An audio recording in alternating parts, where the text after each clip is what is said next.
Welcome to It's Your Wealth, the podcast edition. I'm certified financial planner David Somerville. I'm joined today by the heavy hitters of Capital Wealth because Jason B. Pollock is away on his summer vacation. Shame on Jason, but I'm joined by Cody Miller and our newest, what is he, our newest hire, our newest big gun, Cody, Drake Somerville. Drake, welcome to the show. Pleasure Pleasure to be here, finally. Yeah, a man of many words. Cody, how you doing? How are things, guys? Good? Excellent. Things are fantastic. Couldn't be better. It's May of 2026, and we are officially into golf season, so I'm joined today by two diehard golfers. So 'tis the season for golf, right? We're ready to go. The course looks fantastic. Swing, not so much. We're still working out a couple of kinks from the winter, but that's okay. We'll get it's there. Early, right? Yeah, right, Drake? Early. Yes. Yeah, early in the season. Yeah, we got a few things to work on, but we're slowly getting there. So. We're getting there, right? And on today's show, we're going to talk about a really important topic that we're seeing it a lot in the news, on the media.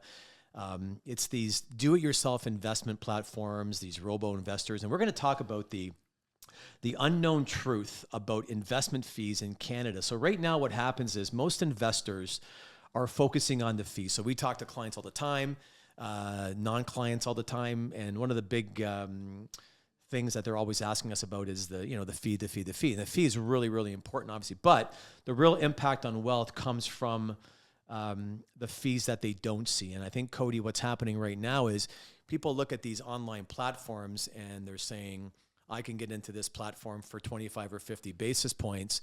And, maybe if you go to get, a more comprehensive financial advisor, a more competent plan, they're going to pay a bit more, but these fees aren't what they are all out to be. Well, no, and I think there's always the discussion about is your portfolio ultimately about the fee or is it about the return that you're going to get, right? So, of course, the fees are an important aspect of it, but I think the industry's done a good job of putting us in a position where the fees are relatively homogenous across the board. And if we can deliver a better return for clients, then they're going to be in a better place after 15 or 20 years, which is really what this is about. It's not about, the week to week or the month to month. Well, what's important too is I call it the fee illusion. And right now, you look at some of these companies in Canada right now, one of the big companies is Wealthsimple. One of the big companies is Questrade. We see the ads all the time. But when I was online today looking through ChatGPT, trying to figure out how much these people actually make in revenue, I was surprised to say that they're privately owned corporations, so you don't get a lot of the insider information on their fees. But the report came out and said that they feel Questrade, based on their assets, is generating north of $300 million USD. And Wealthsimple, who's I think owned partially by Canada Life, in earnings is generating between $500 and $900 million in fees. So there is some fees out there. But I do want to get into some of the unknown truths, Cody and Drake. And the first one here is when you're a do-it-yourself investor and you're doing your own investing and you think you're getting it for free, you're not really getting it for free. So the first thing here is the hidden fees in the do-it-yourself investor platform. And number one is, you've got these MERs, these management expense ratios. So if you're buying a mutual fund through a do-it-yourself platform, you're buying an ETF, you are going to pay a fee. They're all built-in fees, built into the portfolio. So if you make 10% and your fee is 0.5%, you effectively make 9.5. But these fees can run from anywhere from as low as 5 basis points up to about 50 basis points for an ETF. And it's not shown as a charge, but it's deducted from the performance of the portfolio. And again, investors think they're paying nothing, when in reality they're actually paying a small fee. Yeah, absolutely. And I think there's other invisible transaction costs that happen in there as well. Of course, the MER, like you said, is an important one. There's also what we would call the bid-ask spread. So one of the things a lot of people don't realize is when you're trading on these platforms, there's always a little bit of a gap between the buy price and the sell price. And the platforms are actually making a little bit of money off of that spread, right? So it's very invisible. You don't see it. You don't feel it. It's one of those things that I always think of as like leakage or shrinkage. It's like it's there, but you don't see it. And they kind of get away with this, with this invisible transaction cost, which is basically arbitraging the difference between the buy and the sell price. So, of course, when you have heavily traded stocks, it's not as prominent, but when you've got thinner ETFs, if you have anything with international exposure, liquid and international, precious metals, Bitcoin, those types of things, it's a pretty substantial drag on Yeah, on the portfolio and it's a real returns. cost, right? But again, people don't see that cost. So there's the upfront cost, there's the paper cost, where when you look at a cost of a portfolio, yes, it's 1% or 1.5%, and that seems relatively high to the 0.5%. But now this is one of the fees involved. And Drake, you know what? Number 3 here, Drake. Let's get into the number 3 with you. Yeah, so the foreign exchange fees, buying U.S. securities, roughly 1 to 1.5% conversion cost.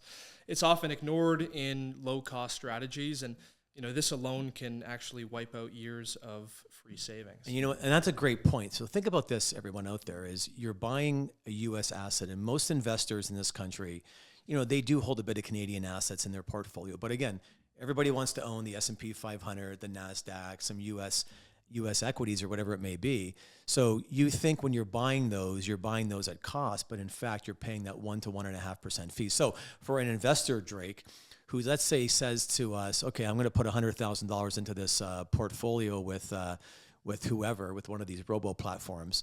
They put $100,000 in, but there's a 1.5% exchange cost. So one of the big fees, one of the biggest fees that is completely unseen is the exchange cost for U.S. currency. Number 4 here on the unknown truths about investment fees is a cash drag. So what this means is you put your money into the portfolio, there's cash in the portfolio. We know that cash in the portfolio doesn't make you anything. And a lot of times people that are doing it themselves will have a delay getting their portfolio rebalanced. They put in $10,000 or $20,000.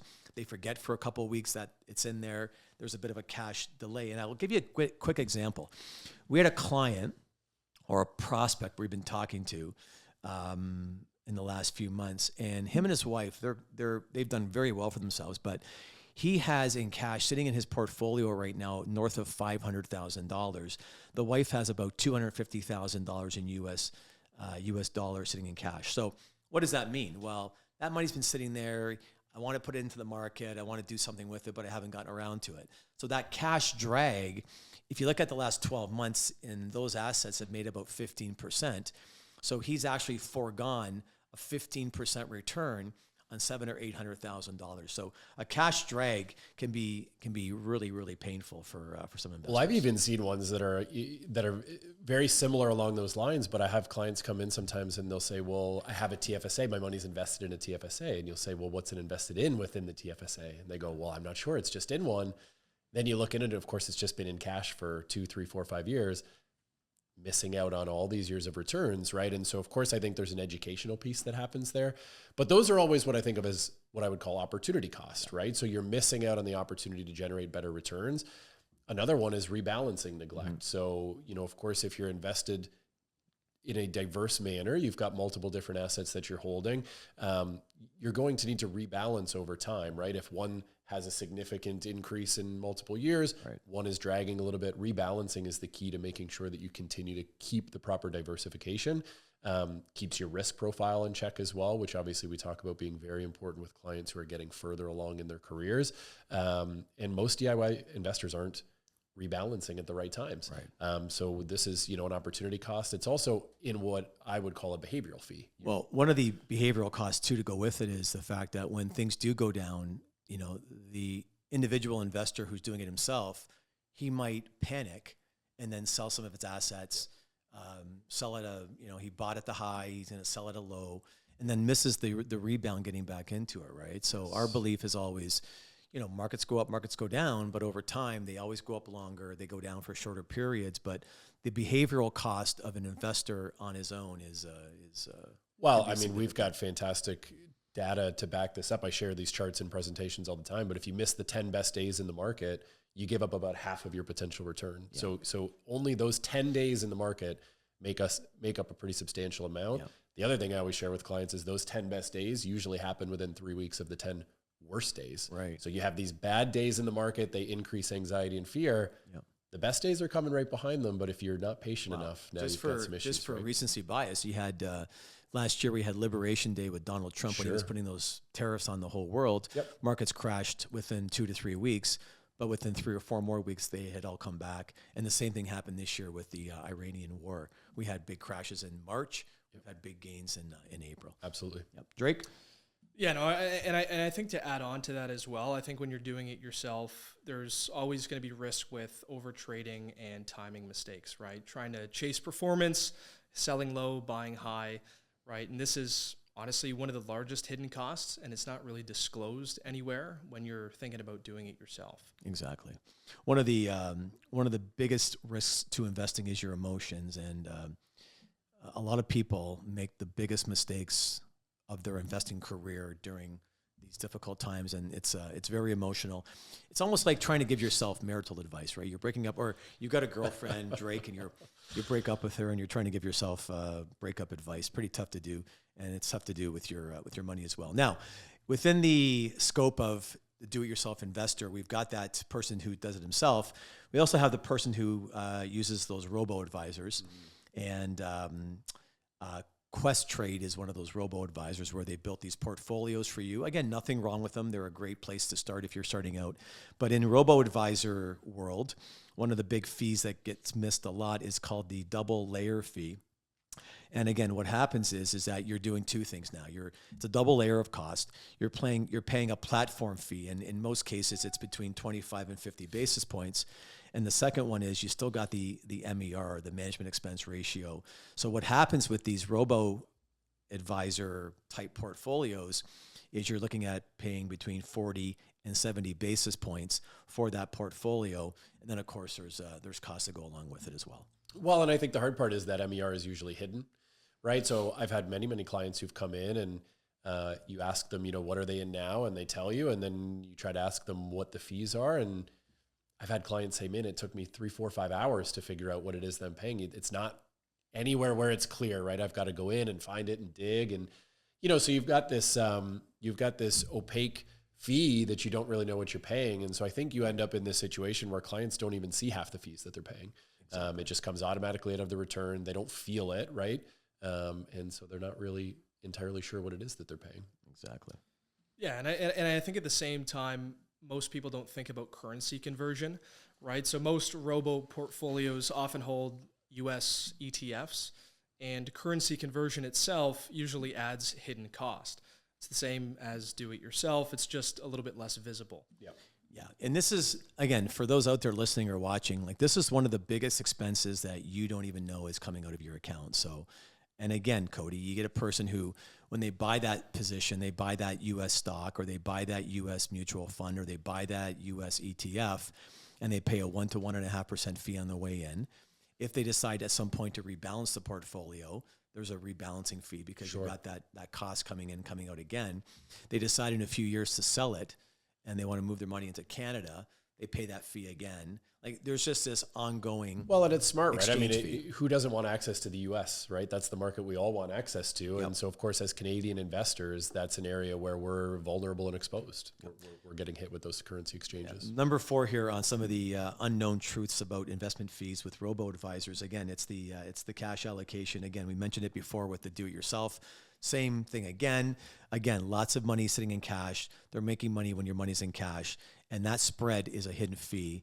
And again, most clients don't know much about it. Yeah.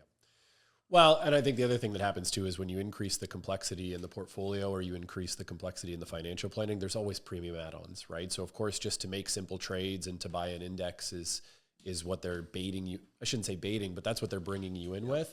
But if you want anything additional, if you want access to their smart beta portfolios, if you want access to ESG versions, if you're looking for international equities, anytime you want to trade anything, Bitcoin, cryptos, precious metals, right? We've seen what gold and silver has done the last couple of years. If you want access to those things, there's always premiums that go along with that. And so that's where I always feel like the fee is not as transparent as it should be. And you're actually paying a little bit more once you start to increase complexity. Exactly right. So at the end of the day, bottom line, sum it all up, the do-it-yourself investor looks cheaper up front. It really isn't with all these additional fees. The robo asset option looks simple, but it isn't really fully transparent. And the final key thing here is the 3 hidden costs that go into these buckets. Number 1 is structural fees. Those would be things like, the management expense ratios, the platform fees, the foreign currency exchange. Number 2 is execution cost. You've got spreads, trading, and rebalancing. And the third big cost, and this might be the biggest one, guys, of anything, it's the behavioral cost, right? It's the timing, poor timing, getting out when you shouldn't, getting back in when you should or shouldn't, inactivity.